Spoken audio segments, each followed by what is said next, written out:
Hello, friends. In this video, we want to share the stories of people who have recently left this world.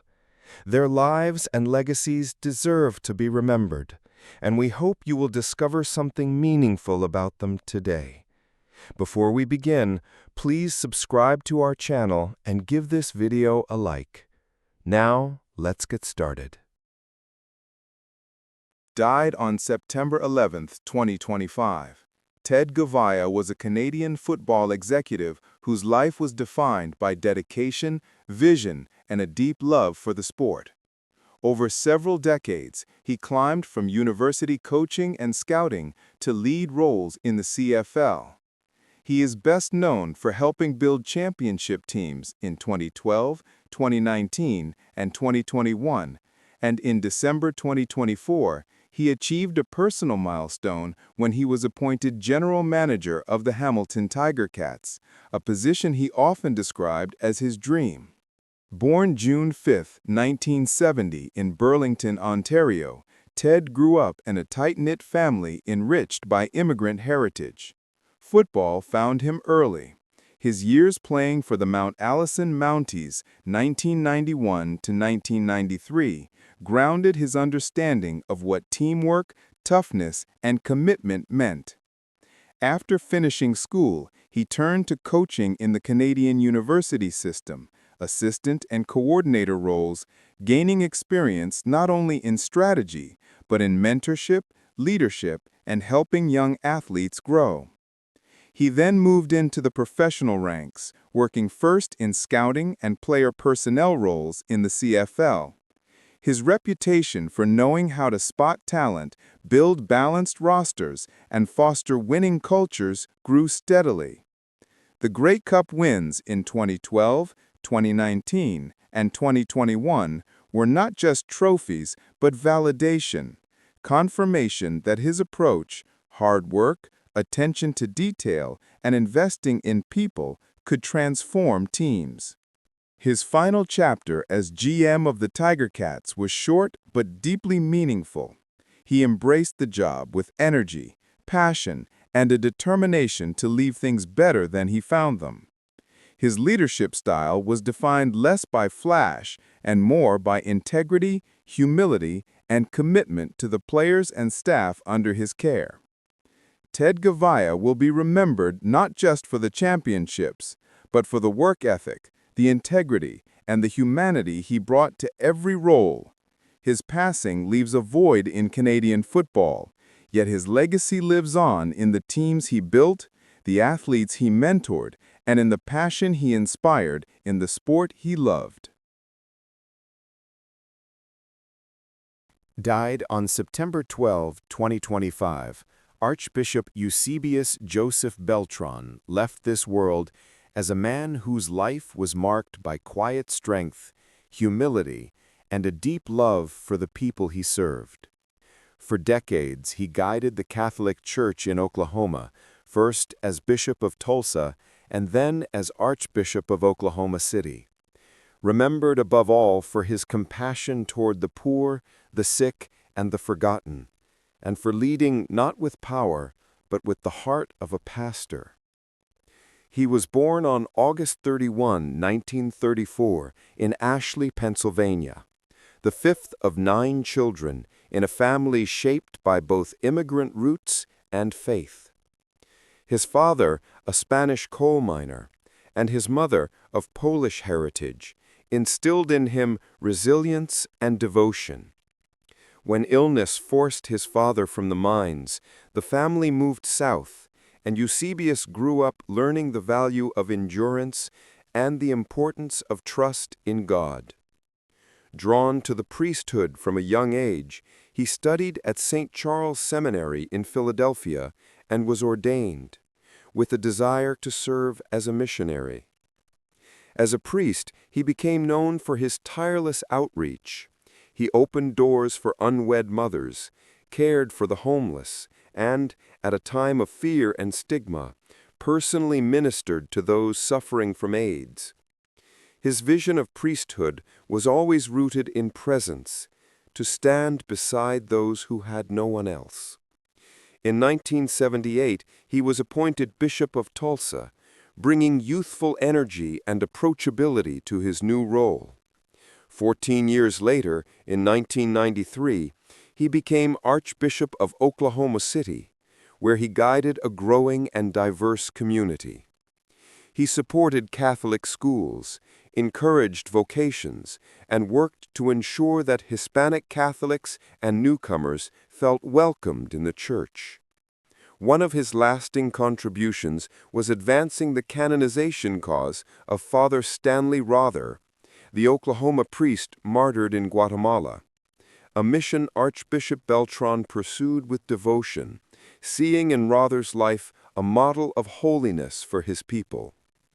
After retiring in 2010, he remained close to the flock he loved, offering counsel, prayer, and quiet encouragement. Those who knew him recall his warmth, his kindness, and his willingness to listen. His death is felt as the loss of a gentle shepherd who never sought recognition, but gave everything to his calling. Archbishop Beltron will be remembered with respect and gratitude for his steady leadership, his compassion for the vulnerable, and his unshakable witness to faith. His memory lives on in the communities he served and in the countless lives touched by his pastoral heart. Died on September 12, 2025, Jack Tupper Daniels, at the age of 92, left behind a legacy that reshaped the way the world thinks about running. Known widely as the world's best running coach, he bridged the gap between science and sport, making physiology understandable and training practical for athletes at every level. His book, Daniel's Running Formula, became a Bible for countless runners, and his VDOT system gave athletes a clear way to gauge fitness and set paces with precision. To many, he was not only a coach, but also a mentor, a scientist who believed that progress in running could be measured, guided, and achieved with patience and discipline. Born on April 26, 1933 in Detroit, Michigan, Jack moved with his family to California as an infant. His early years were defined by curiosity and athletic energy. Swimming was his first competitive outlet, but his career soon shifted as he discovered the multidiscipline challenges of the modern pentathlon. After studies at the Colorado School of Mines and the University of Montana, from which he graduated in 1955 with degrees in physical education and mathematics, Daniels served in the U.S. Army in Korea. His time in service, and later his experiences training as a pentathlete, pushed him to seek answers about human performance.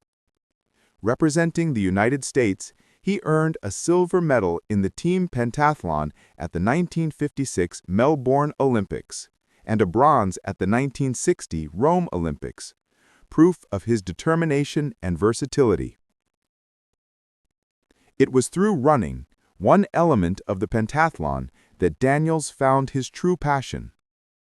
Wondering why some athletes excelled where others faltered, he pursued graduate study in exercise physiology, completing a master's degree at the University of Oklahoma and later a PhD at the University of Wisconsin. He became a scientist of endurance, measuring oxygen uptake, testing athletes at altitude, and designing workouts that balanced stress and recovery. Over the decades, he coached at institutions such as SUNY Cortland, where his teams and athletes collected national titles, and he personally guided Olympians who carried his methods to the world stage. Jack Daniels will be remembered as more than a medalist, more than a coach, and more than a scientist.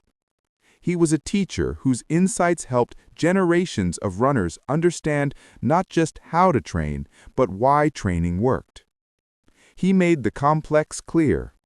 He honored the athlete in every person, and he left a mark on the sport that will endure in track lanes, cross-country trails, and city marathons alike. His passing is felt deeply, but his methods, his wisdom, and his belief in the power of measured effort will live on in every runner who follows the path he lit. Born on July 30th, 1947, in the quiet Austrian village of Thal near Graz, Arnold Alois Schwarzenegger entered a world still scarred by the devastation of the Second World War. Few could have imagined that this boy, raised in modest surroundings and subjected to a strict and often austere upbringing, would one day become a global icon. He is known to millions as the greatest bodybuilder of his generation, a Hollywood legend whose films defined action cinema for decades, and a statesman who carried the weight of California's highest political office. His achievements are extraordinary. 7-time Mr. Olympia, one of the most bankable actors of the 20th century, and governor of the most populous U.S. state. More than a career, his story became a symbol of transformation, of what determination and relentless discipline can achieve. Arnold grew up in a household ruled by order and high expectations.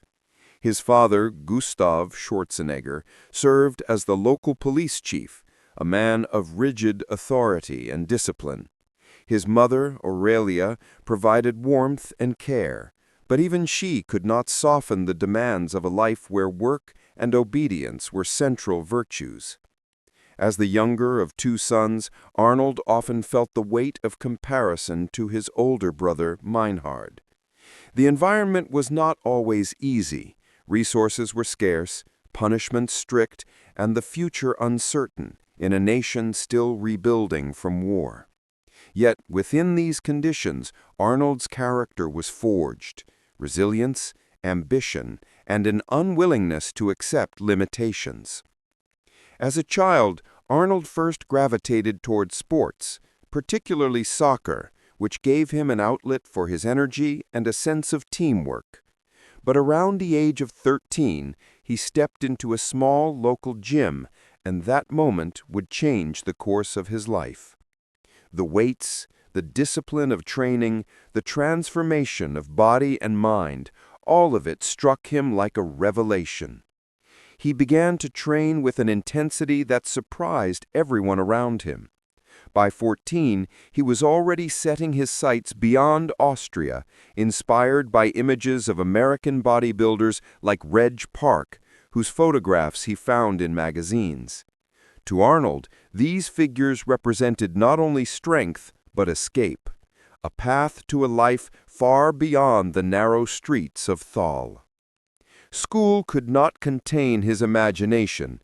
Teachers remembered a boy who daydreamed, sketching out visions of himself on faraway stages, restless and hungry for more. Friends recalled a mixture of humor, determination, and bravado, even when his goals seemed absurdly ambitious for a boy from rural Austria. He built makeshift weights at home when the gym was closed, and he mapped out training schedules with the seriousness of a professional athlete. While other boys looked forward to secure jobs or military service, Arnold was already plotting an escape, convinced that his destiny lay abroad. Before he ever stepped into the limelight, before a film camera captured his physique, Arnold Schwarzenegger carried within him the conviction that greatness was possible. He saw bodybuilding not merely as a sport, but as a vehicle, a chance to sculpt himself, to prove that one's origins need not define one's future. The boy from Thal was preparing, quietly and obsessively, for the moment he would step onto the international stage. His life before university or fame was already filled with the seeds of the legend he would become. Discipline born from hardship, ambition fueled by imagination, and a relentless willpower that no obstacle seemed capable of stopping. As Arnold moved out of adolescence and into young adulthood, The restless dreams that filled his childhood began to take shape in tangible form. By his late teens, he had committed himself fully to bodybuilding, transforming his lean frame into a sculpted figure that drew astonishment in the gyms of Austria. His training was relentless, often lasting hours each day, fueled by a vision that seemed outrageous to those around him. He would not only compete, but he would become the greatest bodybuilder in the world, and eventually a star in America. This was not fantasy for Arnold. It was a blueprint, repeated to himself with such conviction that it guided every choice he made. In 1965, at just 18 years old, Arnold won the title of Junior Mr. Europe, his first taste of recognition on a broader stage.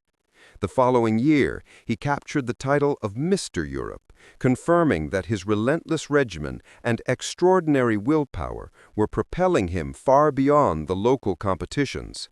His size, symmetry, and charisma stood out, and word began to spread in bodybuilding circles about the young Austrian with impossible ambitions. He soon traveled outside his homeland, stepping into competitions that would bring him into contact with legends of the sport he had once idolized only in magazines.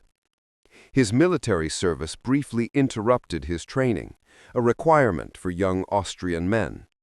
Even here, Arnold found ways to pursue his passion, sneaking out of barracks to compete, famously being punished after winning Junior Mr. Europe during his service. This story, retold many times, captured the essence of his character.